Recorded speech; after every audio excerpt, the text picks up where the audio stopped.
ಆತ್ಮೀಯ H60 news ಅರ್ಥಾತ್ ಸೀತಾರಾಮ್ ನ್ಯೂಸದ ವೀಕ್ಷಕರೇ, ನಾನು ನಿಮ್ಮವ ಎಂ ಆಯುಧ ಮಲ್ಲಪ್ಪ ಜೊತೆವರು.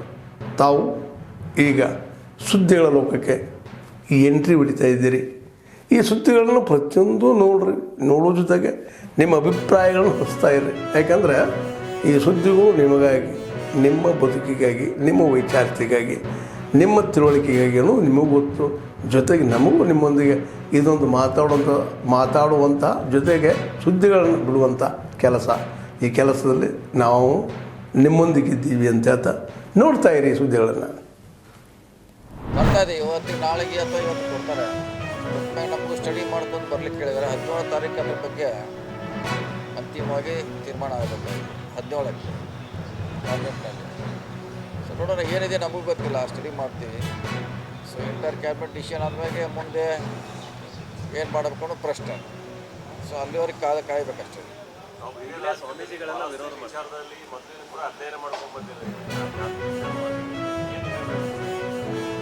ನಾನು ನೋಡಿ ಅದು ಆಗೋದು ಭಾಳ ಅವಶ್ಯಕತೆ ಇದೆ. ಈಗಾಗಲೇ ಡಿ ಸಿ ಎಮ್ ಅವ್ರು ಹೇಳಿದ್ರು, ಅದು ಎದಕ್ಕೆ ಮಾಡ್ತಾ ಇದ್ದೀವಿ ಅಂದರೆ ಅವರು ಪ್ರಗತಿಗಾಗಿ ಮಾಡ್ತಾ ಇದ್ದೀವಿ.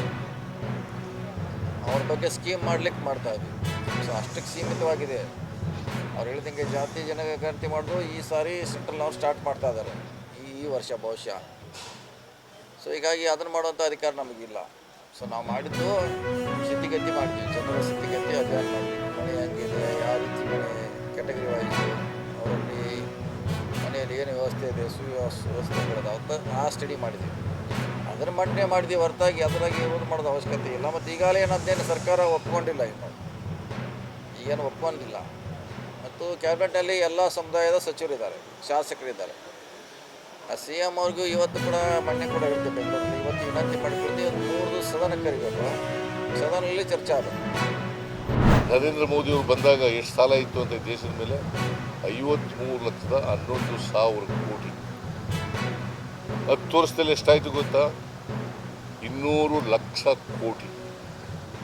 ಸ್ವಾತಂತ್ರ್ಯ ಬಂತವಿಂದ 53,11,000 ಕೋಟಿ. ಇವ್ರು ಬಂದ ಮೇಲೆ 200 ಲಕ್ಷ ಕೋಟಿ, 4 ಪಟ್ಟು ಜಾಸ್ತಿ ಆಯಿತು. ಯಾರು ಅದಕ್ಕೆ ಕಾರಣ? ದೇಶದ ಮೇಲೆ ಸಾಲ ಜಾಸ್ತಿ ಆಗ್ಬೇಕಾದ್ರೆ ಯಾರು ಕಾರಣ? ನರೇಂದ್ರ ಮೋದಿಜಿ. ನೀವು ಅದನ್ನು ಹೇಳೋದೇ ಇಲ್ಲ, ನಿಮಗೆ ಗೊತ್ತೂ ಇಲ್ಲ ಪಾಪ, ಹೇಳಕ್ಕೂ ಹೋಗಲ್ಲ. ಜನ ಆಕ್ರೋಶ ಯಾತ್ರೆ. ನಾನು BJP ಸ್ನೇಹಿತಗಳಿಗೆ ಈಗೂ ಮನವಿ ಮಾಡ್ಕೊಳ್ತೀನಿ, ಇನ್ನೇನು ಮನವಿ ಮಾಡ್ಕೊಳ್ತೀನಿ. ಇದು BJP ಆಕ್ರೋಶ ಯಾತ್ರೆ ಅಂತೇಳಿ ತಾವು ಪರಿವರ್ತನೆ ಮಾಡಿಕೊಂಡು ತಾವು ಮುಂದುವರಿಬೇಕು. ಯಾಕೆಂದರೆ ಇವತ್ತು ಏನೇನು ಬೆಲೆ ಏರಿಕೆ ಆಗಿದೆ ಅವೆಲ್ಲ ಕೂಡ BJP ಸಿಮೆಂಟ್ ಬೆಲೆ, ಪೆಟ್ರೋಲ್ ಬೆಲೆ, ಗ್ಯಾಸ್ ಬೆಲೆ, ಎಲ್ಲ ತೈಲಗಳ ಬೆಲೆ, TV ಬಗ್ಗೆ, ಬೇರೆ ಏನೇನು ಪದಾರ್ಥ ಇದೆ, ಫೋನು, ಚಿನ್ನ ಯಾರು ಕೊಂಡ್ಕೊಳಕ್ಕಾಗ್ತದೆ? ಮಾಂಗಲ್ಯ ಸೂತ್ರ ನಿಮ್ಮ ಮನೆಯವರು ಯಾರು ಕೊಂಡ್ಕೊಳಕ್ಕಾಗಲ್ಲ. ಆ ಪರಿಸ್ಥಿತಿಗೆ ತಂದ್ಬಿಟ್ಟಿದೆ. ಚಿನ್ನ, ಬೆಳ್ಳಿ ಎಲ್ಲ ಬೆಲೆಗಳು ಜಾಸ್ತಿ ಆಗಬೇಕಾದ್ರೆ BJP ಕಾರಣ.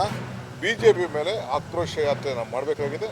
ನಾವು 17ನೇ ತಾರೀಕು ರಾಜ್ಯ ಮಟ್ಟದ ಜನ ಆಕ್ರೋಶ ಯಾತ್ರೆಯನ್ನು ನಮ್ಮದೇ ಆದ ರೀತಿಯಲ್ಲಿ ನಾವು ಮಾಡ್ತೀವಿ.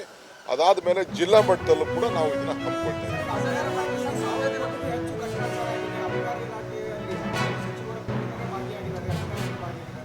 ಅವೆಲ್ಲ ಸತ್ಯಕ್ಕೆ ದೂರವಾದ್ದು, ಯಾವುದು ಸತ್ಯಾಂಶ ಇಲ್ಲ, ಯಾವುದರಲ್ಲೂ ಆಧಾರ ಇಲ್ಲ.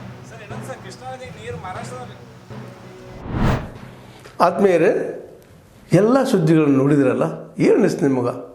ಇದರಲ್ಲೇ ನಿಮ್ಗೆ ಲೈಕ್ ಆಗಿರ್ಬೋದು, ಡಿಸ್ಲೈಕು ಆಗಿರ್ಬೋದು, ಕಾಮೆಂಟ್ ಬೇಡಪ್ಪ ಅಂತೂ ಅನಿಸಿರ್ಬೋದು, ಕಾಮೆಂಟ್ ಮಾಡಬೇಕಪ್ಪ ಅನಿಸಿರ್ಬೋದು, ಶೇರ್ ಮಾಡಬಾರ್ದಪ್ಪ ಅನಿಸಿರ್ಬೋದು, ಅದು ಮಾಡಬೇಕು ಅನಿಸಿರ್ಬೋದು. ಏನಾದರೂ ಆಗಲಿ ಶೇರ್ ಮಾಡ್ತಾಯಿರಿ, ಈ ನ್ಯೂಸ್ಗಳನ್ನ ಹಂಚ್ತಾ ಇರಿ, ಜೊತೆಗೆ ಇದಕ್ಕೆ ಸಬ್ಸ್ಕ್ರೈಬ್ ಆಗ್ತಾಯಿರಿ ಅಂತ ಹೇಳ್ತಾ H60 ನ್ಯೂಸ್ ಅರ್ಥಾತ್ ಸೀತಾರಾಮ್, ಇದು ಸತ್ಯದ ಕೈಗೆ ನಡಿ. ವಂದನೆಗಳು.